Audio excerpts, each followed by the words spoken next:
খানাখন্দসহ অব্যবস্থাপনায় নাজুক পরিস্থিতিতে ঝালকাঠির পৌর বাস টার্মিনালটি, অথচ ৩৭ বছরেও নির্মাণ হয়নি একটি আধুনিক বাস টার্মিনাল।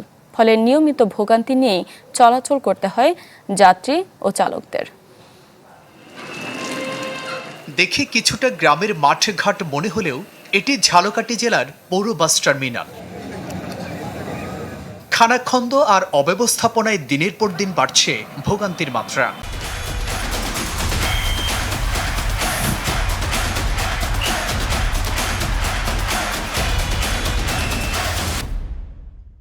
শুষ্ক মৌসুমে ধুলা, বর্ষায় কাদা পানি, এসবের মধ্যেই গন্তব্যে যেতে হয় যাত্রী চালকদের।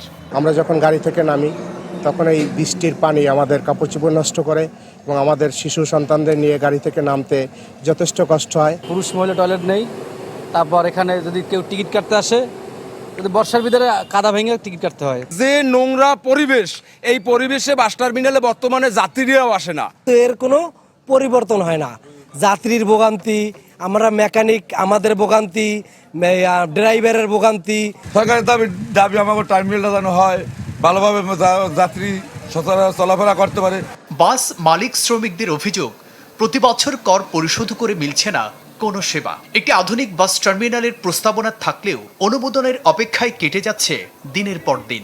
ঝালকাঠি পৌরসভা প্রথম শ্রেণীর পৌরসভা, বাট এখানে একটি সুন্দর বাস স্ট্যান্ড নাই যেখানে যাত্রীরা এসে যাত্রী সেবা পাবে, নাগরিক সুবিধা পাবে। এটা তো নাগরিকদের অধিকার। ঝালকাঠি পৌরসভা বাস স্ট্যান্ডকে অত্যন্ত আধুনিক এবং মডেল বাস স্ট্যান্ড করার জন্য সিটিসিআরপি প্রজেক্টে প্রস্তাবনা চলে গেছে অলরেডি এবং সার্ভে কাজ শেষ হয়েছে। এটা এখন ডিজাইন পর্যায়ে আছে এবং নোয়া প্রদান করা হয়েছে। 1988 সালে তৎকালীন খুলনা ডেভেলপমেন্ট বোর্ড একতলা একটি ভবন সহ ঝালকাঠি পৌর বাস টার্মিনালটি নির্মাণ করে। এরপর আর লাগেনি উন্নয়নের ছোঁয়া।